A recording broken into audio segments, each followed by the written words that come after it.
எந்தெந்த கோலங்களுக்கு வந்து சக்தி அதிகம், எந்த கோலத்திற்கு வந்து சூக்ஷ்ம வடிவம் ரொம்ப அதிகமா இருக்குன்னா 8 இதழ் கொண்ட தாமரை. என்னை பொறுத்தளவுல தலைவாசல், பூஜை அறை, இது ரெண்டிலையுமே யந்திர வடிவமாக கோலத்தை ரொம்ப தெளிவா போடணும். நிறைய பெண்களுக்கு கோலமே போட தெரியல. கோலம் வந்து நிறைய பேருக்கு உண்மைதான். சரிங்களா, கோலத்தை வந்து அலங்கோலமாக என்ன பண்றாங்கன்னா ஒரு அதாவது கோலம் என்பது என்னன்னா ஒரு பெண்ணினுடைய மனதினுடைய தெளிவு தான் கோலம்.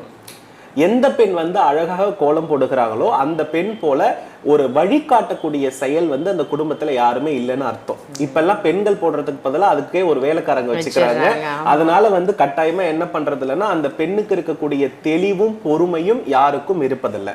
ஆனா என்ன பொறுத்தளவுல உங்களுடைய வேலை பிஸியில நீங்க எல்லாத்துக்குமே சர்வன் போட்டுக்கோங்க. ஆனா இந்த கோலம் போடுற விஷயத்த மட்டும் ஒரு வீட்டுல வந்து பெண் அந்த வீட்டு தலைவி செய்யும் பொழுதுதான் அந்த வீட்டுக்கு வந்து சக்தி அதிகம் அப்படின்னு சொல்றேன்.